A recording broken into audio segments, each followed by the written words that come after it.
Going on. I just decided I'm gonna go ahead and switch out the carburetor from the factory Chinese carburetor that you cannot do no adjustment to other than the idle. Go ahead and put the McCuney carburetor on there. Has the fuel mixture screw adjustment and the bowl adjustments. Just a lot better carburetor. Anyways, I'll be uploading shortly. I probably won't do a whole time filming while I do it, just because I know I'm gonna need both hands. But I'll see what I can do. Thanks. So I got the factory carburetor off, and as I was examining, I just kind of realized how restricted this thing was on air. As you can see up in there, it is off. I did go ahead and remove the boot going to the airbox. I'm gonna install the breather that came with the McCuney carburetor. It's the oil-filled breather. That's the old one running gas everywhere. But I'm gonna install that.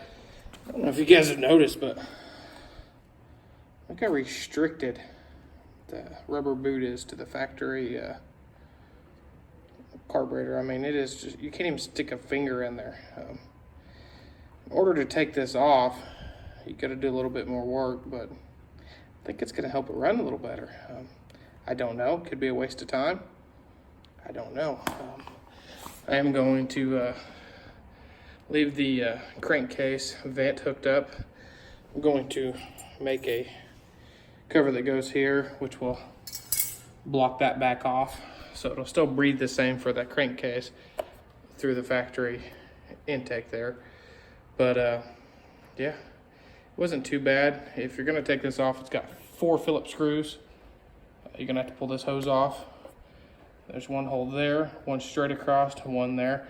And it also has nuts inside. You just slide these cheap filters out and you can get in the nuts. And they are the size 5/16. I do recommend a ratchet wrench. It makes life 3 times easier to get to. Anyways, 5/16.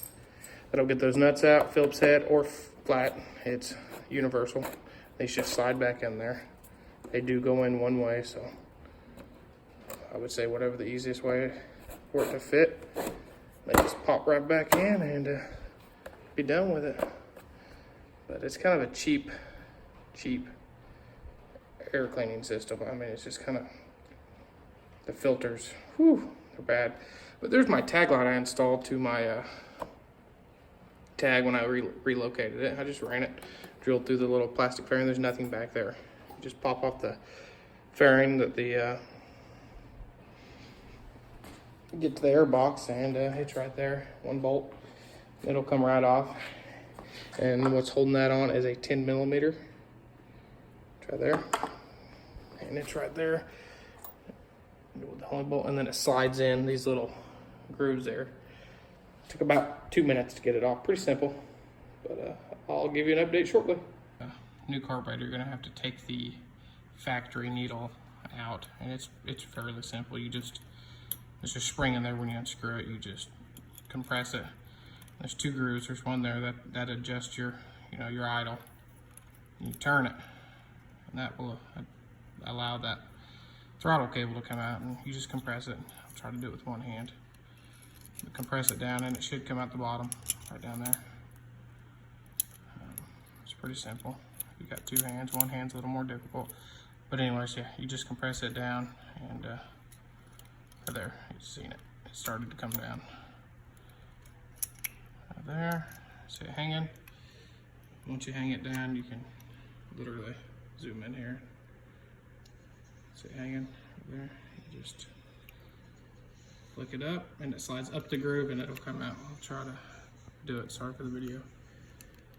Anyways, just did it just like that, and then you just let it go. Pull her out, and she comes off.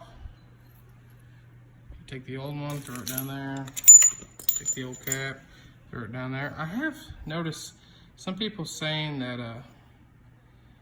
the cap will have a set screw right there, which will allow it to come off the carburetor. Mine did not. So I don't know if that's just a few models that had that or what, but mine did not. You do the reverse effect to get the new one back on. Pretty simple. As you can see, I got the new carburetor on. It is not bolted up. I just got it literally stuck on there. It is a really tight fit. And the best way I've determined to get this on and off is the tube comes out first and then goes in last. So as you're pulling it off, I mean, with that factory rubber boot going to the breather box, much easier to get on and off. With it on, it is a little tricky to get the carburetor off. I've seen some people take the tank off, but I didn't want to go through all that, so I just literally brought it out the side that the header's on, and it came right out. A little finagling, it took me about 10 minutes to get it off.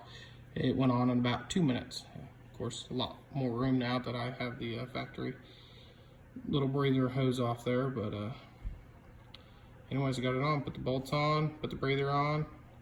I did just the fuel mixture screws 2.5 turns out, and basically how I determined that was I just tightened it as far as it would go up, not real tight, and then marked my screwdriver and twisted 2.5 turns.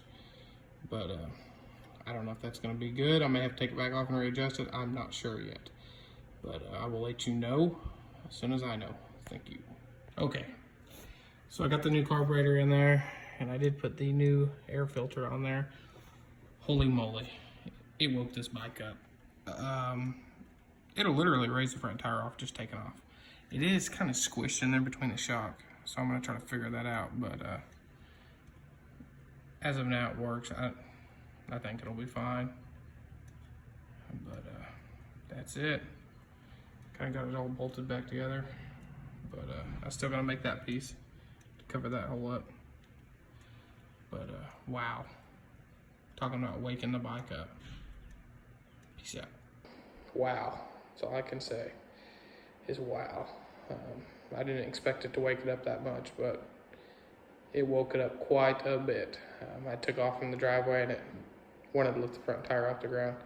The fuel mixture screw at 2.5 is perfect, but I'll let you know as I get more miles on it, and let you know. Thanks for watching, subscribe, and like the video. Thanks.